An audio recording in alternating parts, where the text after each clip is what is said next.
Adama, vous avez laissé sur un match un peu frustrant contre 3. Donc quel état d'esprit vous êtes cette semaine? Comment vous avez travaillé? Comment vous avez Ouais, analysé justement ce match aussi? ouais, c'est vrai, comme vous avez dit, on sort d'un résultat frustrant. Je pense qu'on aurait pu repartir avec les 3 points. Maintenant, on s'est vite remis au travail, hein, comme d'habitude.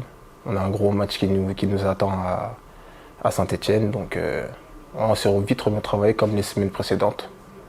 Voilà. Le côté positif, c'est que vous n'avez pas lâché. Vous n'avez pas lâché, vous êtes arraché pour aller faire ce match nul. Donc ça montre que le groupe voilà, réagit bien à des ressources. Effectivement, on n'a pas lâché, on a réussi à revenir, chose qu'on n'arrivait pas à faire les matchs précédents. Donc ça prouve que on est dans une dynamique, il faut rester dans cette dynamique et enchaîner. Comment vous avez vécu un peu les réactions négatives des supporters? C'est un peu compliqué à vivre.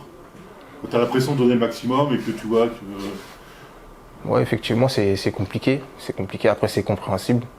Voilà, on n'était pas censé être à cette place-là, à ce niveau-là du championnat. Mais après, sur ce match-là, voilà, je pense qu'on a vraiment tout donné. Bah, on a réussi à revenir au score. Et au final, on ne perd pas. Ça fait 2 matchs qu'on arrive à enchaîner, à ne pas perdre. Donc, il faut continuer sur cette lancée. Sur un point personnel, tu étais au marquage sur le premier but. Ouais, effectivement. Bah, je glisse. Il y a une petite glissade qui me fait perdre un petit temps. Et malheureusement, ouais, on prend ce premier but à ce moment-là.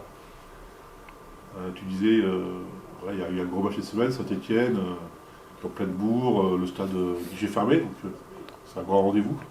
Effectivement, pour moi, ce serait une Première fois grande. cette année que vous jouez plus à 15h à Billy non plus. C'est ça. Ce serait une grande première pour moi, en plus dans un stade mythique comme celui-là, à guichet fermé. Mais bon, on joue au foot pour ce genre de match. Voilà, on se met pas de pression. Et on va essayer d'aller à Saint-Etienne pour faire un résultat là-bas. Vous avez un peu analysé, regardé un peu leur victoire contre Angers, vous avez vu un peu des. Ouais, on fait pas mal de vidéos. On fait pas mal de vidéos sur leur façon de jouer, etc. Mais après, on se concentre plus sur nous. Voilà, si on sait que si nous, on répond présent sur ce que le staff nous demande, bah, ça devrait bien se passer. C'est quoi un match ça, il faut faire un match plein sans faire d'erreur. C'est ça. Comme les matchs précédents, souvent dans le contenu, ça se passe bien. Il y a toujours un truc. Mais il y a toujours une petite erreur défensive ou le manque d'efficacité devant qui fait que on n'arrive pas à récupérer les 3 points à la fin du match. Bah, on va essayer de gommer ça sur le match qui arrive. Le groupe il doute ou il est. Non, franchement, moi je sens personne douter, hein. Franchement, je sens personne douter. Après, il y a les blessés qui font que voilà, l'effectif n'est jamais au complet. Mais non, franchement, je ne sens pas que le groupe doute.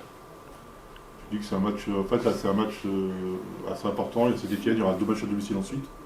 Voilà, c'est 3 matchs pour vous sortir un peu de cette zone. Exactement, bah, c'est ça. Il faut qu'on arrive à enclencher une série. Si on veut sortir de cette zone-là, il faudra enclencher une série. Sinon, ça va être compliqué. On a des gros matchs, certes, mais je pense qu'il y a possibilité d'enclencher cette série ce samedi-là à Geoffroy Guichard. Donc, pour revenir à toi, bon, l'an dernier, tu joues Racing. Il y a un peu de supporters Racing, il y a un peu de monde, mais un peu, tu as passé de 200, 300 spectateurs à 35 000. Comment on l'aborde ça Oh, bah, comme j'ai dit, ce sera une grande première pour moi. Après, on joue au foot pour ça, hein. Il y aura peut-être un petit peu de pression au début, c'est ce qui est normal, mais une fois dans le match, après, on prend seulement du plaisir et voilà, on essaie de faire le meilleur match possible. Sur un plan personnel, comment tu as basculé un peu du N2 à la Ligue 2? T'es surpris d'avoir autant de temps de jeu t'as des. Bah non, franchement, j'ai travaillé. T'entendais comme ça Voilà, moi j'ai confiance en mes qualités, j'ai travaillé pour avoir du temps de jeu. Ça se passe plutôt bien pour moi, on va dire, dans ce début de saison, malgré les résultats de l'équipe. Mais non, franchement, je me suis bien acclimaté. Il m'a fallu un petit temps d'adaptation, mais je pense que je me suis bien acclimaté et ça va être de mieux en mieux dans le futur. T'as toujours eu en fait, quand tu rentrais, t'as toujours été dans le groupe. Ouais, voilà, c'est ça. Bah, après, il y a eu beaucoup de blessés aussi qui m'a arrangé. Mais ouais, depuis le début, bah, j'ai toujours été dans le groupe. Ouais. C'est quoi le principal changement par rapport à ce que tu as connu avant? Bah, déjà tout ce qui est autour. Tout ce qui est autour, que ce soit les stades, le public, la médiatisation. Et après, dans le jeu, l'intensité, les joueurs individuellement sont un peu meilleurs aussi. Ça va plus vite. Mais voilà, comme j'ai dit, il m'a fallu un petit temps d'adaptation, mais ça s'est bien passé. Ça s'est bien passé dans l'ensemble. Ok, donc plus qu'à résultat. C'est ça, c'est ça.